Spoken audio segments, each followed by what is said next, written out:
Welcome to the Deep Dive. Today is June 21st, 2025.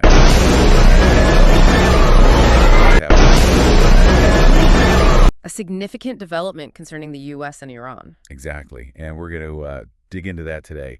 Our goal here is simple. Break down the U.S. actions, figure out what happened, and maybe more importantly, why it matters so much. Cutting through the noise, getting to the core facts. That's the plan, helping you get a quick grasp without getting lost in all the details. Okay, so let's get straight into it. Late last night, President Trump addressed the nation from the Oval Office. He confirmed U.S. airstrikes had targeted Iran's nuclear facilities. And this wasn't like a quiet confirmation. No, it sounded quite firm. He had key figures right there with him. Yeah, Vice President Vance, Secretary Rubio, Defense Secretary Hegseth, all standing alongside him. A very deliberate visual. Definitely sends a message of unity, or at least intended unity, within the administration on this. And Trump, well, he didn't mince words, declared the mission a spectacular success right off the bat. Strong language. But what came next was maybe even more critical. The ultimatum, yeah. He basically laid it out.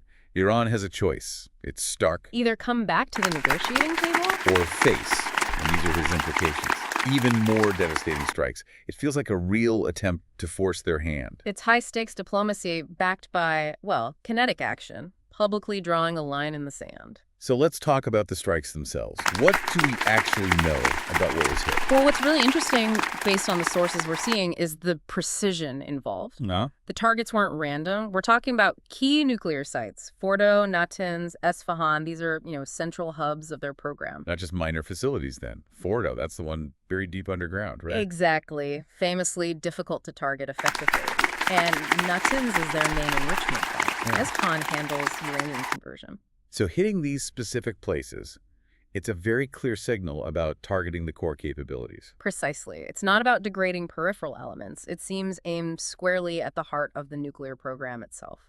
And the way they did it. The how is also pretty telling, isn't it? Oh, absolutely. Reports are mentioning stealth bombers, submarines. Which points towards a really sophisticated operation, something designed to get in and out without being easily detected. Right. The idea seems to have been to bypass Iranian air defenses, achieve complete surprise. And apparently it worked. Sources suggest Iran's defenses were overwhelmed. That seems to be the indication, yeah. Which underscores a significant, perhaps decisive technological edge in this specific instance. Okay, so we have the strikes, the targets, the methods. But these things never happen in isolation, do they? There's always a bigger picture. Always. And the sources are pretty clear that this didn't just come out of the blue. The Middle East is, well, it's incredibly volatile right now. Already on edge. Exactly. So within that context, Trump also made a point of reaffirming U.S. support for Israel. That feels important. Connecting this action to the broader regional situation, and specifically to U.S. allies. It's a critical piece. It strongly suggests this could be seen, at least partly, as addressing Israel's long-held concerns about Iran's nuclear ambitions and its regional influence. So positioning the U.S. firmly with Israel, maybe trying to reshape that regional dynamic a bit. Potentially, yes, and signaling very clearly that the U.S. is willing to use significant force to back its positions and allies. Which brings us back to another quote from the president last night, perhaps the defining one. This wasn't war, it was a warning. That line is incredibly potent, isn't it? It attempts to frame this whole quite destructive operation. How so? Well, it frames it not as an act aimed at total destruction, but as a strategic move. A move designed to compel Iran to force a change in behavior rather than to, say, initiate a full-scale conflict. A warning delivered with bombs. Essentially, yes. And this raises a really fundamental question for you, for all of us watching this unfold. When a nation uses force like this, precise, damaging, but explicitly labeled a warning, how does that shift our understanding of conflict? Where is that line between deterrence and active warfare?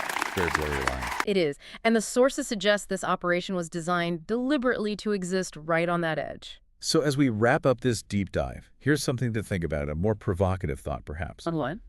In this world where things change so fast and these lines keep getting fuzzier, Yeah. what kind of precedent does an action like this, a powerful targeted warning, actually set for how nations interact in the future? Yeah, how might it change the rules of engagement? And could it reshape, fundamentally, what we even mean by peace versus conflict on the international stage? Yeah. Something to definitely keep thinking about.